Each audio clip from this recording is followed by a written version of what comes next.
প্রিয় শিক্ষার্থীবৃন্দ, আশা করি তোমরা ভালো আছো। সৃষ্টি কলেজ কর্তৃক আয়োজিত অনলাইন ক্লাসে তোমাদের স্বাগতম জানাচ্ছি।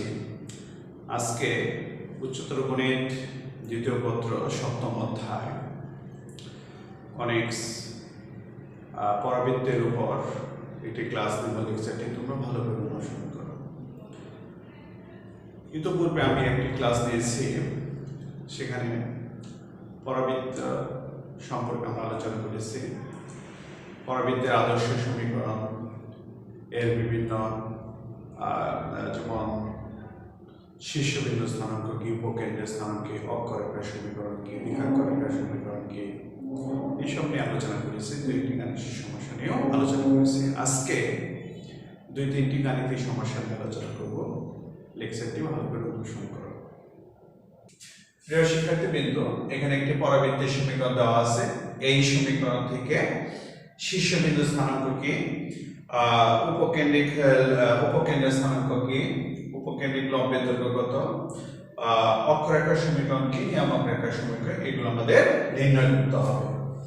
তাহলে এই সমীকরণকে আমরা প্রথমে পরাবৃত্তের যে আদর্শ সমীকরণ x² = 4ay এই আকারে আমরা প্রথমে নিয়ে আসবো।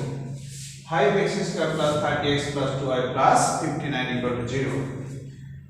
এখন এখান থেকে যদি আমরা 5 কমন নেই, এখানে আমরা পাবো x² + 6x, আর বাকিটুকু আমরা ডান পাশে নিয়ে আসি -2y 59। এখানে যদি আমরা 9 অ্যাড করি তাহলে x² + 6x + 9, তাহলে 9 অ্যাড করলে এখানে আমরা x + 3 হোল স্কয়ার সূত্র লিখতে পারবো। তাহলে এখানে 9 অ্যাড করা মানে কি 5 9 45, বেশি x এর ডান পাশে 45 আমরা যোগ করে দেব। তাহলে x² + 6x + 9, 5 9 45 বেশি দিয়েছি, ডান পাশে আমরা 45 যোগ করে দিলাম। তাহলে এখানে আমরা পেলাম -40। এখান থেকে যদি আমরা 2 কমন নেই y + 7, এখানে আমরা পাবো 5x + 3 হোল স্কয়ার বা x + 3 হোল স্কয়ার সমান 2/5y + 7। শিক্ষার্থীবৃন্দ, প্রদত্ত সমীকরণকে আমরা x + 3 হোল স্কয়ার = -2/5y + 7। এখন আমরা x + 3 কে ক্যাপিটাল X, y + 7 কে আমরা ক্যাপিটাল Y ধরি। তাহলে ধরি x +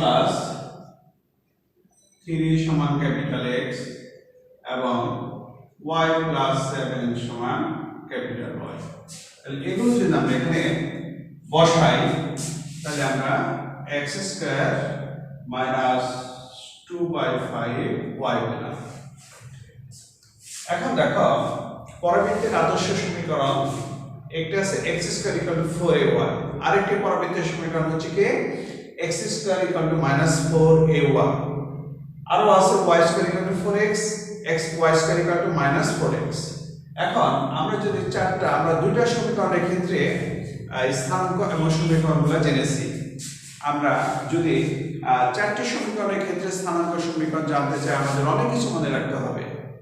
সেই সমস্যা দূরীকরণের জন্য আমরা শুধুমাত্র দুইটি আদর্শ সমীকরণ মনে রাখবো। একটি হচ্ছে y² = 4x, অপরটি হচ্ছে x² = 4ay। এই দুটি সমীকরণের সাহায্যে আমরা সকল সমীকরণ আমরা আমাদের যে কাঙ্ক্ষিত লক্ষ্য সেটা আমরা সাধন করতে পারবো। এতকে যদি আমরা x² + 4ay এর সাথে যদি আমরা তুলনা করে পাই, তাহলে এখানে 4a সমান আমরা পাবো -2/5, a সমান হচ্ছে -2/20 সমান -1/8। তাহলে আমরা এখান থেকে a এর ভ্যালু পেলাম -1/10। এখন আমাদের শীর্ষবিন্দু স্থানাঙ্ক নির্ণয় করতে হবে। তাহলে আমরা জানি যে শীর্ষবিন্দু বিন্দুর স্থানাঙ্ক capital X capital Y 0, 0 therefore capital X সমান হচ্ছে 0 capital Y সমান 0 তাহলে capital X সমান হচ্ছে কি x plus 3 সমান 0 অতএব x সমান -3 capital Y সমান হচ্ছে y plus 7 সমান 0 তাহলে y সমান -7 therefore শীর্ষবিন্দু স্থানাঙ্ক হচ্ছে -3 -7 এখন আমরা শীর্ষবিন্দু স্থানাঙ্ক বের করলাম এখন উপকেন্দ্রের স্থানাঙ্ককে উপকেন্দ্রের স্থানাঙ্ক হচ্ছে 0 a তাহলে therefore capital X সমান 0 capital Y সমান a capital X সমান হচ্ছে x plus 3 সমান 0 capital Y সমান হচ্ছে y plus 7 এর ভ্যালু হচ্ছে -1/10 এখান থেকে আমরা পেলাম y এর মান হচ্ছে -1/10 -7 সমান -71/10 আর এখানে দেওয়ার পর x সমান হচ্ছে -3 তাহলে আমরা উপকেন্দ্র বের করলাম -3 আর একটি স্থান হচ্ছে -71/10 প্রিয় শিক্ষার্থীবৃন্দ আমরা এখান থেকে শীর্ষবিন্দু স্থানাঙ্ক এবং উপকেন্দ্রের শীর্ষবিন্দু স্থানাঙ্ক এবং উপকেন্দ্রের স্থানাঙ্ক নির্ণয় করলাম এখন আমাদের উপকেন্দ্রিক লম্বের দৈর্ঘ্য নির্ণয়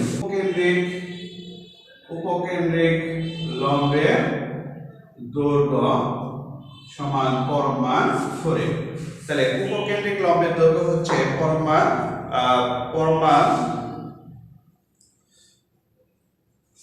তাহলে এখানে আমরা উপকেন্দ্রিক লম্বের দৈর্ঘ্য হচ্ছে পরমান 2/5 আমরা উপকেন্দ্রিক লম্বের দৈর্ঘ্য পরমান 4 এর সমান কত পেয়েছি 2/5 এখন আমরা অক্ষরেখার সমীকরণ বের করব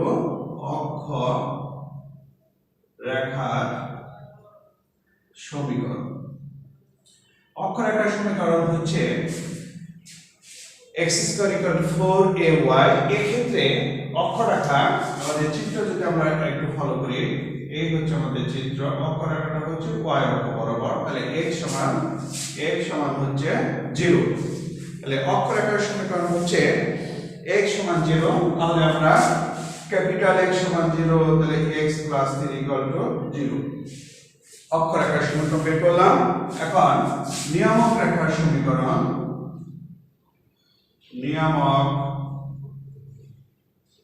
নিয়ামক রেখার সমীকরণ তাহলে এটা হচ্ছে নিয়ামক রেখা তাহলে y capital Y -a y capital Y সমান হচ্ছে y plus 7 এর ভ্যালু হচ্ছে -1/10 বা y 7 plus 1/10 সমান 0 বা 10y plus 71 equal to 0 তাহলে প্রদত্ত পরাবৃত্তের সমীকরণ থেকে আমরা শীর্ষবিন্দু স্থানাঙ্ক উপকেন্দ্রের স্থানাঙ্ক উপকেন্দ্রিক লম্বের দৈর্ঘ্য অক্ষরেখার সমীকরণ এবং নিয়ামক রেখার সমীকরণটা আমরা নির্ণয় করলাম তাহলে তোমরা সবসময় খেয়াল রাখবে যে এইরকম পরাবৃত্তের সমীকরণ নির্ণয় করার ক্ষেত্রে আমরা আমরা আদর্শ সমীকরণ মনে রাখবো একটি হচ্ছে y² = 4x আর একটা হচ্ছে x² = 4ay y² = 4x x² = 4ay এই দুটির সাহায্যে আমরা যে কোনো স্থানাঙ্ক এবং সমীকরণ নির্ণয় করতে পারবো নেক্সট আরেকটি প্রবলেম আমরা দেখি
প্রিয় শিক্ষার্থীবৃন্দ, এখানে একটি পরাবৃত্তের উপকেন্দ্র S সমান দেওয়া আছে 1 1। প্রিয় শিক্ষার্থীবৃন্দ, একটি পরাবৃত্তের উপকেন্দ্র দেওয়া আছে এবং দ্বিঘাক্ষ রেখার সমীকরণটা দেওয়া আছে বা নিয়ামক রেখার সমীকরণটা দেওয়া আছে। এখান থেকে আমাদের পরাবৃত্তের সমীকরণ নির্ণয় করতে হবে, শীর্ষবিন্দু স্থানাঙ্ক নির্ণয় করতে হবে, উপকেন্দ্রিক লম্বের দৈর্ঘ্য এবং অক্ষরেখার সমীকরণ আমরা নির্ণয় করব। আমরা পরাবৃত্তের সংজ্ঞানুসারে P হচ্ছে পরাবৃত্তের উপর একটি বিন্দু, P বিন্দু থেকে S উপকেন্দ্রের দূরত্ব, নির্দিষ্ট বিন্দুর দূরত্ব হচ্ছে SP, আর P বিন্দু থেকে নিয়ামক রেখার লম্ব দূরত্ব হচ্ছে PM। পরাবৃত্তের সংজ্ঞানুসারে SP আর PM কি সমান, সেখান থেকে আমরা পরাবৃত্তের সমীকরণটা প্রথমে নির্ণয় করব। তাহলে আমরা প্রথমে ধরে নেই পরাবৃত্তের উপর একটি বিন্দু হচ্ছে P of xy। তাহলে আমরা প্রথমে ধরে নিচ্ছি পরাবৃত্তের উপর একটি বিন্দু হচ্ছে P of xy। তাহলে এখানে উপকেন্দ্রের স্থানাঙ্ক দেওয়া আছে, নিয়ামক রেখার সমীকরণ দেওয়া আছে, আমাদের পরাবৃত্তের সমীকরণটি নির্ণয় করতে হবে। তাহলে পরাবৃত্তের উপর একটি বিন্দু হচ্ছে P, আমরা ধরে নিচ্ছি। তাহলে পরাবৃত্তের সংজ্ঞানুসারে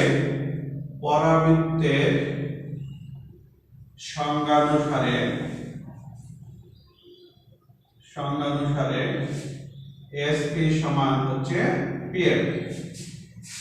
এখন SP এই দুই বিন্দুর মধ্যবর্তী দূরত্ব আমরা বের করব, x - 1 whole square y - 1 whole square. এখান থেকে আমরা লিখতে পারি SP স্কয়ার সমান হচ্ছে PM স্কয়ার। তাহলে SP সমান হচ্ছে PM, তাহলে এর স্কয়ার করলে SP স্কয়ার সমান হচ্ছে PM স্কয়ার। তাহলে এখন PM হচ্ছে P বিন্দু থেকে নিয়ামক রেখার লম্ব দূরত্ব। তাহলে লম্ব দূরত্ব হচ্ছে xy বিন্দুটা যদি আমরা এখানে স্থাপন করি 3x + 4y - 1 পাবো, ডিভাইডেড বাই 3x + 4y - 1 এর পরম মান ডিভাইডেড বাই x এর সহগের স্কয়ার যোগ y এর সহগের স্কয়ার। তাহলে s স্কয়ার যোগ এটাকে আমরা তাহলে ইকুয়াল টু দিস, এটা আমরা বাদ যাবে যেহেতু স্কয়ার আছে, এটাকে স্কয়ার করে দেই, নিচে এটাকে স্কয়ার করে দেব। ওকে, তাহলে এটা যদি আমরা স্কয়ার ভাঙিয়ে দেই, x square minus 2x plus 1 y square minus 2y plus 1, এটাকে স্কয়ার ভাঙালে আমরা পাবো 9x square plus 16y square plus 1, 3 4 12 plus 24xy, এখানে আমরা পাবো মাইনাস 8y, এখানে পাবো মাইনাস 6x ডিভাইডেড বাই হচ্ছে 25। এখন আমরা যদি বাম পাশে গুণ করে দেই 25x স্কয়ার 50x প্লাস 25 যোগ 25y square minus 50y plus 25 equal to 9x square plus 16y square plus 1 plus 24xy minus 8y minus 6x। এখন সবগুলো যদি আমরা এক পাশে নিয়ে আসি, 25 minus 9 16x square, 25y square minus 16y square, তাহলে 9y স্কয়ার। এটা যদি এই পাশে নিয়ে আসো তাহলে 24xy, এটা থেকে 6x, তাহলে মাইনাস 44x। এখন 50y থেকে 6 এর মাইনাস 42y, 25 যোগ 25 50, 1 যোগ দিলে 49। প্রিয় শিক্ষার্থীবৃন্দ, তাহলে উপকেন্দ্র এবং নিয়ামক রেখার সমীকরণ দেওয়া আছে। তাহলে আমাদের এটাই হচ্ছে নির্ণয় পরাবৃত্তের সমীকরণ, এটাই হচ্ছে নির্ণয় পরাবৃত্তের সমীকরণ। এখন এখান থেকে আমাদের আর বের করতে হবে যে শীর্ষবিন্দুর স্থানাঙ্ক নির্ণয় করব। তাহলে এখান থেকে এখন দেখো এ বিন্দুটা হচ্ছে জেড এর মধ্যবিন্দু, তাহলে এ হচ্ছে জেড এর মধ্যবিন্দু। এখন আমাদের এই নিয়ামক রেখার উপর কি অক্ষরেখা লম্ব, নিয়ামক রেখার উপর অক্ষরেখাটি, এটা হচ্ছে আমাদের অক্ষরেখা, এটা হচ্ছে নিয়ামক রেখা। তাহলে অক্ষরেখা নিয়ামক রেখার উপর অক্ষরেখাটি লম্ব। যেহেতু নিয়ামক রেখার সমীকরণ হচ্ছে 3x plus 4y minus 1 equal to 0 এটা হচ্ছে নিয়ামক রেখার সমীকরণ। তাহলে এটার উপরে অক্ষরেখাটা লম্ব, তাহলে অতএব অক্ষরেখার সমীকরণ এটা যাবে 4 3 যাবে y এর সাথে চিহ্নের পরিবর্তন হবে 4x minus 3y plus a equal to 0 অক্ষরেখাটা নিয়ামক রেখার উপর লম্ব, তাহলে নিয়ামক রেখার লম্ব রেখার সমীকরণই হচ্ছে অক্ষরেখার সমীকরণ। এটা এই অক্ষরেখাটা হচ্ছে s বিন্দুগামী, তাহলে যা 1 1 বিন্দুগামী, তাহলে এই অক্ষরেখাটা হচ্ছে s বিন্দুগামী। তাহলে এখন x এর জায়গায় 1 বসাই, y এর জায়গায় 1 বসাও প্লাস a equal to 0 বা এখানে 4 minus 3 plus k equal to 0 therefore k সমান -1। এখন এই k এর মানটা যদি আমরা এখানে বসিয়ে দেই সেটাই হবে আমাদের অক্ষরেখার সমীকরণ -1 equal to 0। এখন এটাকে আমরা 3 নং সমীকরণ ধরি। প্রিয় শিক্ষার্থীবৃন্দ, তাহলে আমরা অক্ষরেখা এবং নিয়ামক রেখা অক্ষরেখার সমীকরণটা পেয়ে গেলাম।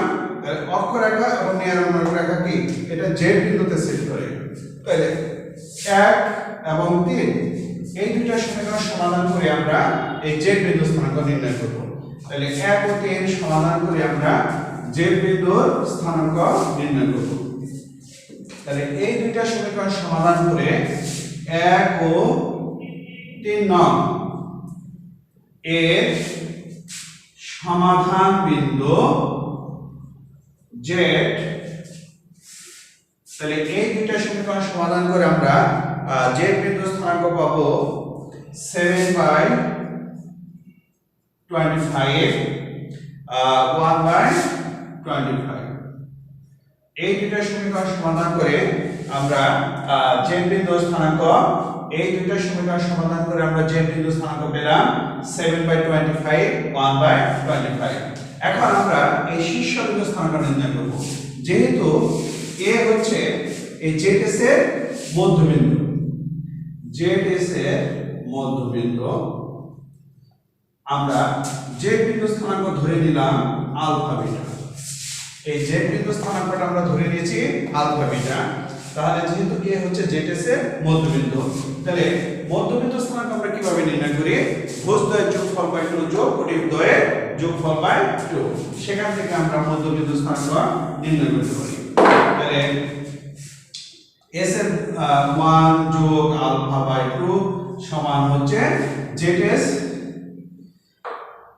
যেহেতু a বিন্দুর স্থানাঙ্ক আমরা নির্ণয় করব, a বিন্দুর স্থানাঙ্ককে আমরা কি ধরে নিয়েছি? a বিন্দুর স্থানাঙ্ক আমরা হচ্ছে আলফা বিটা ধরে নিয়েছি। তাহলে অতএব আলফা সমান হচ্ছে 1 প্লাস 1 যোগ z এর ভুজ 7/25/2 এবং বিটা সমান হচ্ছে 1 যোগ 1/25/2।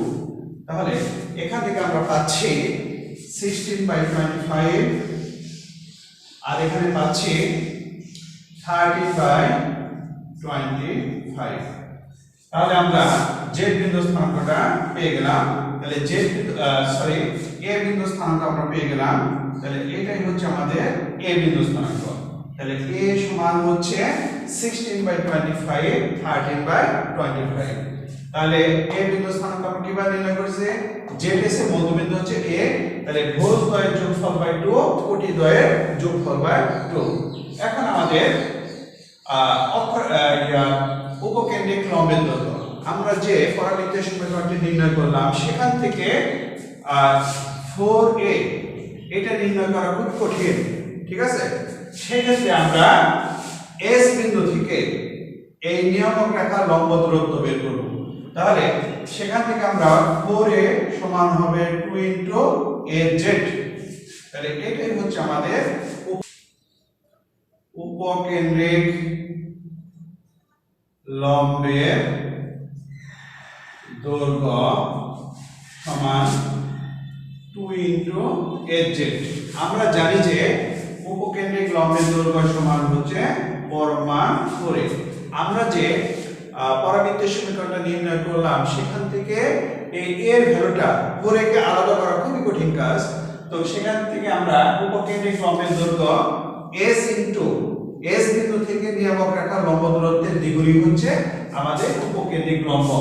এই যে উপকেন্দ্রের উপর যে লম্ব সেটা হচ্ছে উপকেন্দ্রিক লম্বের দৈর্ঘ্য। তাহলে এটা যদি l হয় l, এটা s l prime, l s prime, এটাই হচ্ছে উপকেন্দ্রিক লম্বের দৈর্ঘ্য। তাহলে আমরা a বিন্দু থেকেও নিয়ামক রেখার লম্ব দূরত্বের আমরা 4 ইনটু s এটা দিয়েও আমরা এই উপকেন্দ্রিক লম্বের দৈর্ঘ্য বের করতে পারি। শীর্ষবিন্দু থেকে নিয়ামক রেখার লম্ব দূরত্বের 4 গুণই হচ্ছে উপকেন্দ্রিক লম্বের দৈর্ঘ্য, অথবা উপকেন্দ্র থেকে নিয়ামক রেখার লম্ব দূরত্বের দ্বিগুণ হচ্ছে উপকেন্দ্রিক লম্ব। তাহলে 2 ইনটু s এটা থেকে এটা লম্ব দূরত্ব, তাহলে x এর জায়গায় 1 বসাবো, প্লাস y এর জায়গায় 1 বসাবো, মাইনাস 1 এর পরম মান ডিভাইডেড বাই x এর সহগের স্কয়ার, তাহলে 9, y এর সহগ হচ্ছে 4, তাহলে 16। তাহলে এখান থেকে আমরা পাচ্ছি 7 7 6 বাই 5, তাহলে 12/5। প্রিয় শিক্ষার্থীবৃন্দ, আজকে আমরা দুটি গাণিতিক সমস্যা নিয়ে আলোচনা করলাম। সেখানে খুবই ইম্পর্টেন্ট দুটি প্রবলেম নিয়ে আমরা এখানে আলোচনা করেছি। সেখানে দেখা যাচ্ছে কি যে পরাবৃত্তের সমীকরণ নির্ণয় কিভাবে আমরা উপকেন্দ্রিক লম্বের দৈর্ঘ্য 4 এর ব্যতীত আমরা কিভাবে উপকেন্দ্রিক লম্বের দৈর্ঘ্য বের করব সেটা আমরা এখানে দেখালাম। তাহলে উপকেন্দ্রিক লম্বের দৈর্ঘ্য আমরা জানি যে পরমান 4a। কোনো ক্ষেত্রে আমাদের এমন ধরনের সমীকরণ বের হবে যে 4a কে আইডেন্টিফাই করা খুবই জটিল, ঠিক আছে? সেক্ষেত্রে আমরা উপকেন্দ্র থেকে অথবা শীর্ষবিন্দু থেকে নিয়ামক রেখার লম্ব দূরত্বের সাহায্যে কিভাবে উপকেন্দ্রিক লম্বের দৈর্ঘ্য বের করতে হয় সেটা আমরা এখানে দেখালাম। প্রিয় শিক্ষার্থীবৃন্দ, পরবর্তী ক্লাসে আবার অন্য কোনো গাণিতিক সমস্যা নিয়ে আলোচনা করব। তোমরা ভালো থেকো, সুস্থ থেকো, আবার দেখো।